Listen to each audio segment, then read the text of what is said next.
Hello viewers, welcome to lead কথা। জাতীয় বিশ্ববিদ্যালয়ের প্রথম মেধা তালিকার ফলাফল এসেছে। অনেকেই চিন্তায় ভর্তি হবে কিনা, চান্স পেয়েছো কিনা। এই ভিডিওতে তোমাদের সব প্রশ্নের উত্তর মিলবে। চলো দেখে নিই কারা ভর্তি হবে, কারা অপেক্ষা করবে আর কারা নতুন সিদ্ধান্ত নেবে।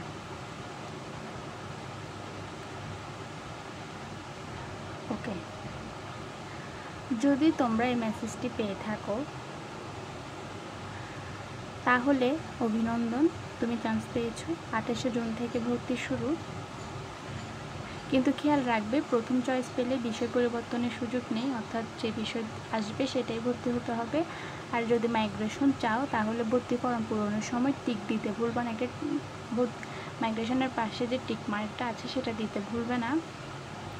ভর্তি না হলে তুমি রিলিজ স্লিপের জন্য অপেক্ষা করতে পারো, কিন্তু সেখানে সিট অনেক কম থাকে, কারণ ফার্স্ট সুযোগে অনেকে যাদের বেশিরভাগই ভর্তি হয়ে থাকে সেজন্য ভেবেচিন্তে সিদ্ধান্ত নেবে। এবং যাদের এই মেসেজটি এসেছে তাদের চিন্তার কিছু নেই, পাস করেছো তোমরা, কিন্তু তোমরা প্রথম তালিকায় চান্স হয়নি তোমাদের। আর এই জন্য তোমাদের দ্বিতীয় মেরিট লিস্টের জন্য অপেক্ষা করতে হবে। এই তালিকা তখনই প্রকাশ হবে যখন প্রথম তালিকার ভর্তি শেষ হবে, অর্থাৎ এই প্রথম তালিকার ভর্তি প্রক্রিয়াটা শেষ হলে যেগুলো সিট বাঁচবে এরপরেই দ্বিতীয় মেধা তালিকা পাবলিশড হবে। সেখানে আসন ফাঁকা থাকলে তখন ভর্তি হতে পারবে, আর যদি না থাকে তাহলে হবে না, সেটা মাথায় রাখবে। এবং যাদের এইটি এসেছে তাদের জন্য খুবই দুঃখিত, কারণ এবারে তোমার অনার্সে চান্স হয়নি। কিন্তু হাল ছাড়বে না, সামনে আরও সুযোগ আসবে, ডিগ্রি কোর্সগুলো সেগুলোতে অ্যাপ্লাই করিও। এবং প্রাইভেট ইউনিভার্সিটি যাদের সামর্থ্য আছে ওরা প্রাইভেটে ভর্তি হইও এবং আবার চেষ্টা করতে পারো নেক্সট ইয়ার।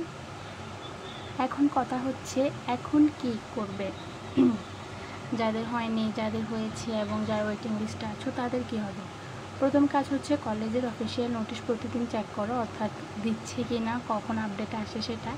যারা চান্স পেয়েছো তারা নির্দিষ্ট সময়ের মধ্যে ভর্তি শেষ করো, অর্থাৎ কারণ ভর্তি এটা শেষ হয়ে গেলে আবার দ্বিতীয় রিলিজ স্লিপ আস্তে আস্তে অনেক দেরি, সেজন্য ভালো করে ভেবে চিনতে রিলিজ স্লিপে কাজ করো। আর যারা চিন্তা করেছো যে না মাইগ্রেশন বা রিলিজ স্লিপ নিয়ে সিদ্ধান্ত নিচ্ছ, তারা ভুল না করে আগে বুঝে শুনে তারপর কাজ করো, কারণ তোমার একটা ভুল সিদ্ধান্তের জন্য পুরো বছরটা নষ্ট হয়ে যেতে পারে। এবং যদি কোনো প্রশ্ন থেকে থাকে তোমাদের এই বিষয়ে তাহলে আমাকে জানাও, আমি কমেন্টে জানাও, আমি রিপ্লাই করবো এবং রিলেটেড আমি ভিডিও করার চেষ্টা করব।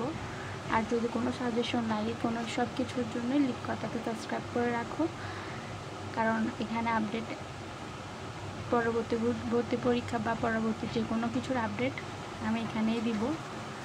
ততক্ষণ পর্যন্ত শুভকামনা, ভালো থেকো।